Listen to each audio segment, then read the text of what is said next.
നമസ്തേ. 5ാം ക്ലാസ്സിലെ 6ാമത്തെ പാഠമായിട്ടുള്ള നൗകാഗാനം എന്നുള്ള പാഠഭാഗം നമ്മൾ മുമ്പത്തെ വീഡിയോയിലൂടെ മനസ്സിലാക്കി പഠിച്ചതാണ്. ഈ ഒരു വീഡിയോയിലൂടെ ആ പാഠത്തിലെ പഠന പ്രവർത്തനങ്ങളാണ് നമ്മൾ ഇന്ന് ചെയ്യാനായിട്ട് പോകുന്നത്. അപ്പോൾ നമുക്ക് ഒന്നാമത്തെ ചോദ്യത്തിലേക്ക് കിടക്കാം. പഠന പ്രവർത്തനാണി ഏകപദേന ഉത്തരത. ഒറ്റവാക്കിലാണ് ഉത്തരം പറയേണ്ടത്. ഭാരതാംബായാഹ വീരപുത്രേഷു ഏകസ്യ നാമ ലിഖത. ഭാരതാംബയുടെ വീരപുത്രന്മാരിൽ ഒരാളുടെ പേര് എഴുതാം. ഏത് വേണമെങ്കിൽ എഴുതാം. ഞാനിവിടെ ഭഗത് സിംഹ എന്നാണ് എഴുതിയിരിക്കുന്നത്. രണ്ടാമത്തെ ചോദ്യം, തേ കസ്യാഹ ഭഞ്ജനം അക്കുർവൻ. അവർ എന്തിനെയാണ് ബ്രേക്ക് ചെയ്തത്? പാരതന്ത്ര ശൃംഖലായാഹ. പാരതന്ത്രം എന്ന് പറഞ്ഞാൽ സ്വാതന്ത്ര്യത്തിൻ്റെ ഓപ്പോസിറ്റാണ്. അതിൻ്റെ ആ ഒരു കണക്ഷൻ ചെയിനെയാണ് അവർ ഭഞ്ജനം ചെയ്തത്. മൂന്നാമത്തെ ചോദ്യം, കീദൃശം ഭാരതം രചയാമഹ. എങ്ങനത്തെ ഭാരതത്തെയാണ് നമുക്ക് നിർമ്മിക്കാനായിട്ട് സാധിക്കുക?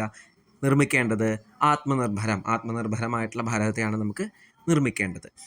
ഏകവാക്യേന ഉത്തരത. കംപ്ലീറ്റ് സെൻറ്റൻസ് ആയിട്ടാണ് എഴുതേണ്ടത്. ഭാരതാംബായാഹ വീരപുത്രാഹ കീദൃശാഹ സന്തി. ഭാരതാംബയുടെ വീരപുത്രന്മാർ എങ്ങനത്തെയുള്ള ആൾക്കാരാണ്? വീരപുത്രാഹ മാതൃഭക്താഹ സന്തി. ഭാരതാംബയുടെ വീരപുത്രന്മാർ മാതൃഭക്തരാണെന്നാണ് പറയുന്നത്. തേ കേഭ്യ രാഷ്ട്രം അമോചയൻ. അവർ ആരിൽ നിന്നാണ് രാഷ്ട്രത്തെ മോചിപ്പിച്ചത്? ഉത്തരം, തേ വൈദേശിക ശാസകേഭ്യ രാഷ്ട്രം അമോചയൻ. അവർ വിദേശീയരായിട്ടുള്ള ബ്രിട്ടീഷുകാരിൽ നിന്നാണ് രാഷ്ട്രത്തെ മോചിപ്പിച്ചത്. അടുത്ത ചോദ്യം, നഹ ധർമ്മ കഹ. ഇരുവരുടെയും ധർമ്മം എന്താണ്? അസ്യ രാഷ്ട്രസ്യ രക്ഷണം ഏവ നഹ ധർമ്മ. നമ്മുടെ രാഷ്ട്രത്തെ രക്ഷിക്കലാണ് നമ്മുടെ ധർമ്മമായിട്ട് പറയുന്നത്. സ്വതന്ത്രതാ സമരവീരാണാം ചിത്രാണി സമാകല്യ സ്ഫോരകപത്രം രചയിത. സ്വാതന്ത്ര്യ സമര നേതാക്കളുടെ ചിത്രങ്ങൾ കളക്ട് ചെയ്തിട്ട് ഒരു ചാർട്ട് ഉണ്ടാക്കാനാണ്. അത് ക്ലാസ്സിൽ ചെയ്യേണ്ട ഒരു ആക്ടിവിറ്റിയാണ്. നാലാമത്തെ ക്വസ്റ്റ്യൻ, ഗീതം സതാളം വ്യക്തിശഃ സംഘശഃ ആലപത. ഗീതം, ഈ നമ്മുടെ നൗകാഗാനം താളത്തോടു കൂടി ഇൻഡിവിജ്വലായിട്ടും ഗ്രൂപ്പായിട്ടും ആലപിക്കാനാണ്. അതും ക്ലാസ്സിൽ ചെയ്യേണ്ട ഒരു ആക്ടിവിറ്റിയാണ്. അഞ്ചാമത്തെ ചോദ്യം, പദ്യാംശ റിക്തസ്ഥാനാനി പൂരയിത. പദ്യാംശം തന്നിട്ടുണ്ട്, അത് കംപ്ലീറ്റ് ചെയ്യാനാണ്. ഫിൽ ഇൻ ദ ബ്ലാങ്ക്സ് ആണ്. പാരതന്ത്ര ശൃംഖലായാഹ ഭഞ്ജനമകുർവഞ്ചത്തെ സ്വാതന്ത്ര്യസ്യ ജ്യോതിം പ്രതി അനയനസ്മാൻ. ഓൾറെഡി നമുക്ക് തന്നിട്ടുണ്ട്.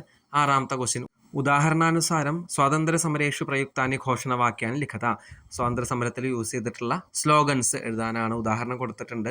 ത്യജന്തു, മോചയ, യച്ഛതു, ഗച്ഛ, ജയതു, ഭവതു മുതലായ വാക്കുകൾ ഉപയോഗിച്ചിട്ടും അല്ലാതെയും നമുക്ക് സ്ലോഗൻസ് എഴുതാം. ഉദാഹരണം, ഗച്ഛ ഭാരതദേശം, ഭാരതദേശത്ത് നിന്ന് പോകൂ എന്നാണ്.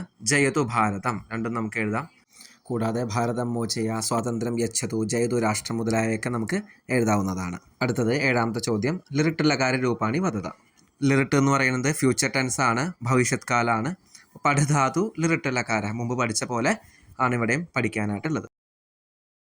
പഠിഷ്യതി, പഠിഷ്യതഃ, പഠിഷ്യന്തി, പഠിഷ്യസി, പഠിഷ്യതഃ, പഠിഷ്യത, പഠിഷ്യാമി, പഠിഷ്യാവഹ, പഠിഷ്യാമഹ. ബൈഹാർട്ട് ചെയ്യേണ്ടതാണ് ഈ ടേബിള്. അടുത്തത് പത്ത് അല്ലെങ്കിൽ പത്ത് ധാതു ലിറിട്ട് ലകാര. പത്ത് വെച്ചിട്ടുള്ള ലിറിട്ട് ലകാര രൂപങ്ങൾ നമുക്ക് നോക്കാം.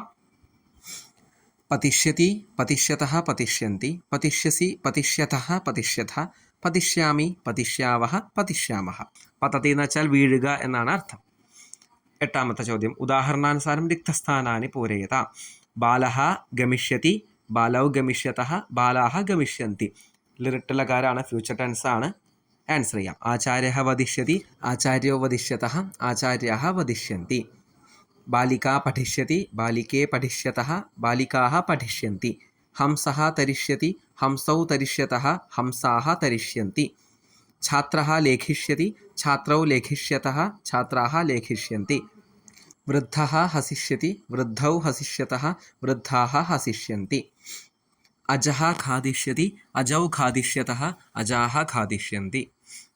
വൃഷഭഃ ചലിഷ്യതി, വൃഷഭൗ ചലിഷ്യതഃ, വൃഷഭാഃ ചലിഷ്യന്തി. ചിക്രോഡഃ ക്രീഡിഷ്യതി, ചിക്രോഡോ ക്രീഡിഷ്യതഃ, ചിക്രോഡാഃ ക്രീഡിഷ്യന്തി. വ്യാഘ്രഃ ഗർജിഷ്യതി, വ്യാഘ്രൗ ഗർജിഷ്യതഃ, വ്യാഘ്രാഃ ഗർജിഷ്യന്തി.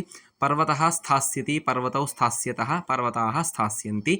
ഗായികാ ഗാസ്യതി, ഗായികേ ഗാസ്യതഃ, ഗായികാഃ ഗാസ്യന്തി. ശിഷ്യഃ നംസ്യതി, ശിഷ്യൗ നംസ്യതഃ, ശിഷ്യാഃ നംസ്യന്തി. ഇങ്ങനെയാണത് കംപ്ലീറ്റ് ചെയ്യേണ്ടത്. ഒമ്പതാമത്തെ, ഉദാഹരണാനുസാരം ചിത്രം ദൃഷ്ട്വാ പ്രശ്നാൻ പൃച്ഛത. ഉദാഹരണം അനുസരിച്ച് ചിത്രം കണ്ടിട്ട് അതേപോലെ ക്വസ്റ്റ്യൻസ് ചോദിക്കാനാണ്. കുതഹ എന്ന് പറഞ്ഞാൽ ഫ്രം വേർ, എവിടെ നിന്നാണ് അർത്ഥം. കിമർത്ഥം എന്ന് വെച്ചാൽ ഫോർ വാട്ട്, എന്തിനു വേണ്ടി എന്നാണ്. ബാലകഃ സ്നാനാർത്ഥം വാപീം ഗച്ഛതി. ആൺകുട്ടി കുളിക്കാനായിട്ട് കുളത്തിലേക്ക് പോകുന്നു. അപ്പോൾ എന്തിനു വേണ്ടിയാണ് പോകുന്നത് എന്ന് ചോദിക്കണമെങ്കിൽ സംസ്കൃതത്തിൽ കിമർത്ഥം എന്നുള്ള വാക്കാണ് ഉപയോഗിക്കേണ്ടത്. ബാലകഃ കിമർത്ഥം വാപിം ഗച്ഛതി. ബാലകൻ എന്തിനു വേണ്ടിയാണ് കുളത്തിലേക്ക് പോകുന്നത്. അടുത്തത് ഗംഗാ ഹിമാലയത് പ്രവഹതി. ഗംഗാ ഹിമാലയത്തിൽ നിന്ന് ഒഴുകുന്നു. അപ്പോൾ ഗംഗ കുതഃ പ്രവഹതി. ഗംഗ എവിടെ നിന്നാണ് ഒഴുകുന്നത്, അങ്ങനെയാണ് ചോദിക്കേണ്ടത്. അടുത്തത് വൃദ്ധ യാനാത് അവതരതി. വൃദ്ധൻ യാനത്തിൽ നിന്ന്, വണ്ടിയിൽ നിന്ന് ഇറങ്ങുന്നു. വൃദ്ധ കുതഃ അവതരതി. എവിടെ നിന്നാണ് ഇറങ്ങുന്നത്, കുതഃ. അടുത്തത് സർവേ വിനോദാർത്ഥം ചലച്ചിത്രം പശ്യന്തി. എല്ലാവരും എൻ്റർടൈൻമെൻറ്റിന് വേണ്ടി ചലച്ചിത്രം കാണുന്നു. സർവേ കിമർത്ഥം ചലച്ചിത്രം പശ്യന്തി. എല്ലാവരും എന്തിനു വേണ്ടിയാണ് ചലച്ചിത്രം കാണുന്നത്, കിമർത്ഥം എന്നാണ് ചോദിക്കേണ്ടത്. അടുത്തത് മധുപഹ മധുപാനാർത്ഥം പുഷ്പേ ഉപവിശതി. ഹണി ഹണി കഴിക്കാനായിട്ട്, കുടിക്കാനായിട്ട് പുഷ്പത്തിൽ ഇരിക്കുന്നു. അപ്പോൾ എന്തിനു വേണ്ടിയാണ് എന്ന് ചോദിക്കണമെങ്കിൽ കിമർത്ഥം പുഷ്പേ ഉപവിശതി എന്നുള്ള വാക്കാണ്, കിമർത്ഥം എന്ന വാക്കാണ് ഉപയോഗിക്കേണ്ടത്. അടുത്തത് നോക്കാം. ഫലം വൃക്ഷാത് പതതി. ഫലം വൃക്ഷത്തിൽ നിന്ന് വീഴുന്നു. അപ്പോൾ എവിടെ നിന്ന് വീഴുന്നു എന്ന് ചോദിക്കണമെങ്കിൽ ഫലം കുതഃ പതതി. എവിടെ നിന്നാണ് വീഴുന്നത് എന്നാണ് ചോദിക്കേണ്ടത്. അപ്പോൾ ഇതോടുകൂടി ഈ ഒരു ചാപ്റ്റർ അവസാനിച്ചിരിക്കുകയാണ്. അടുത്തൊരു വീഡിയോയിലൂടെ നമുക്ക് അടുത്ത പാഠം നമുക്ക് പഠിക്കാം, മനസ്സിലാക്കാം. ധന്യവാദാഹ.